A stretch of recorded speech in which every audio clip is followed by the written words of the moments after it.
24년도 1월부터 3월까지 구간은 아리랑 고배당주가 품고 있는 금융산업 등 저밸류 한국 배당주들이 정말 오랜만에 큰 관심을 받고 큰 상승도 이어나간 기간이라고 생각됩니다.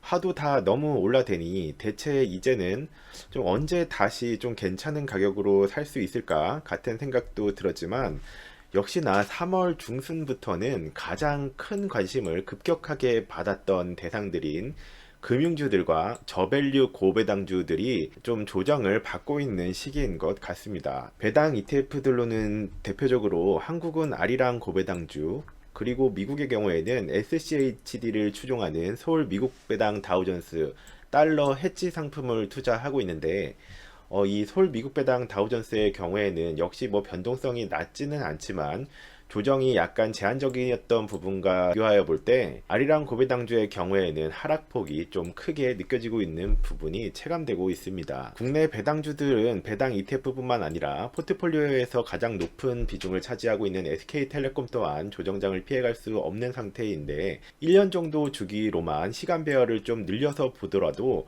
뭐 그래프가 삐뚤빼뚤 변동성은 축식이기 때문에 당연히 있지만, 국내 배당주들은 배당률도 5% 이상인 대상이면서 주가도 한 1년 정도 주기로 바라볼 때는 47,200원 정도에서 51,300원까지 조정을 당했지만 그래도 쭉 우상향한 그래프이기 때문에 충분한 수익률과 배당률 상태이기는 하지만, 이러한 조정장에 막상 돌입하게 되면 그 정도가 다를 뿐 누구나 조금은 철렁하는 마음도 드는 것이 사실인 것 같습니다. 그리고 맥쿼리 인프라 또한 SK텔레콤 같은 통신산업보다는 조금 더 변동성이 큰 부분이 포착이 되었지만, 그래도 장기적으로는 12,300원 정도에서 12,700원 정도로 형성하고 있기 때문에 주가도 뭐 더 하락한 것은 아니고 소폭 상승하고 배당률도 6% 정도가 나오기 있기 때문에 그렇게까지 이번 약간의 조정장이 심각하게 느껴지지는 않고 있는 상태이긴 합니다. 자, 이렇게 이번에는 약간 약한 조정장 정도가 찾아왔는데, 이럴 때 내 기분은 어떠한가를 살펴볼 필요가 있는 것 같습니다. 그리고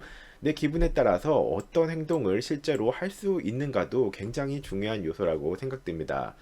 배당주들이 1월에서 3월 기간 동안 계속해서 가파르게 오를 때는 이번 주도 또 비싸게 사야 되네, 아 비싸게 잘 팔아서 현금을 보유한 것은 좋은데 이 현금을 어떻게 해야 되지, 이런 생각들을 많이 하셨을 것 같은데, 저 역시 좀 싸졌으면 좋겠다 기다렸던 부분이 막상 이런 작은 조정장이 일어난 지금에서는 내 기분의 변화가 어떻게 변했고 실제로 어떤 행동을 취하고 있는지를 체크하고 전략을 업그레이드 하는 데 활용하여 나를 성장시키는 게 중요한 것 같다고 생각됩니다. 제 경우는 상승장과 횡보장은 뭐 그럭저럭 어느 정도 차익을 실현하고 배당금도 받으면서 보내고, 이러한 조정장에 특히 좀 욕심을 내는 편입니다.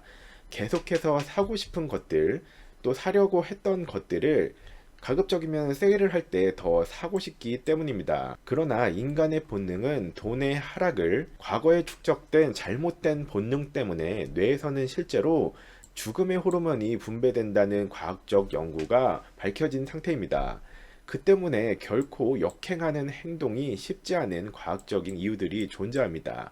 인간의 뇌는 투자의 최악의 본능들을 다수 탑재하고 있다는 정보들을 많이 보셨을 것 같은데, 이 뇌에서 본능적으로 죽음의 호르몬을 내보낸다면 사람은 그 상황을 즉시 회피하고 싶은 강력한 스트레스가 작동을 하게 됩니다. 지금처럼 A의 길과 B의 길이 나타났을 때 이 호르몬이 실제로 분비가 되기 전에는 이성적으로는 그때가 되면 정신을 차리고 세일가에 어떻게든 더 많이 사야지 라고 생각을 했더라도, 막상 지금 같은 약한 조정장 정도가 발생하더라도 결코 그 선택을 하지 못하게 하는 방해 요소들이 이런 하락장이 시작이 되게 되면은 행동을 이어가기가 쉽지 않은 과학적 이유라고 생각됩니다. 인간은 수없이 오랜 기간을 살아오면서 과거의 돈, 그리고 축적된 자본, 이 축적된 자본이라 함은 과거에는 쌀과 집을 잃어버리는 것 같은 이벤트인데, 실제로 이 부분은 죽음과도 연관이 과거로 갈수록 더 높은 일이었기 때문에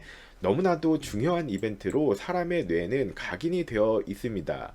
현대기에도 역시 돈이라는 것은, 돈을 잃는다는 것은 과거와는 좀 많이 달라졌겠지만 역시나 생존에 위협이 되기도 하는 이벤트이기 때문에 상당한 공부와 특히 실전 연습이 수차례 수십 차례 되기 전에는 이 죽음의 호르몬에 대응하는 것이, 이 반대 행동을 하는 것이 결코 쉽지가 않습니다. 이러한 이유 때문에 저는 투자 관련 공부도 당연히 중요하지만 이러한 투자 선택을 이어가는 것이 사람이며, 그리고 사람에게 가장 중요한 것은 뇌이기 때문에 이 뇌에 대한 이해가 필수적으로 필요하다고 생각합니다. 이 뇌의 잘못된 본능들을 알고 있는 것은 당연히 선택의 연속인 투자 영역에서 이것을 이어가는데 아주 큰 도움과 투자 성패에 큰 영향을 미칩니다. 클루지라는 책이 그나마 읽었던 뇌 책들 중에서는 어느 정도 읽은만 했던 것 같습니다. 저는 아직도 24년도 연간 목표를 설정할 때라든지 꼭 투자 영역에서만이 아니라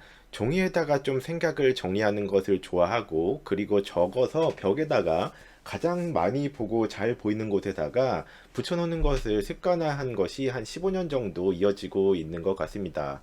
굉장히 신기한 부분은 이 SK텔레콤에 대한 부분을 53,500원에서 54,000원 정도까지가 3월달에도 이제 가격 형성이 되었었는데, 배당률이 6.6% 정도 나오던 시기에서 만약에 이제 1년이나 2년 기간 내 중에서 조정장이 앞으로 또 발생하면 나는 어떻게 할 것인가, 또 종이에다가 정리를 해서 벽에 왼편에 붙어 있는데, 51,000원이라는 이 주가, 23년도에도 실적이 SK텔레콤은 올랐고 4분기 실적이 올랐고 5년간 실적도 상승을 하고 배당금도 오르면서, 이러한 종이를 써붙일 때만 해도 과연 SK텔레콤의 실적이 이렇게나 균등하고 안정적이고 좋은데 저런 가격들이 다시 오기는 할까라는 생각을 정말 많이 했었던 기억이 납니다.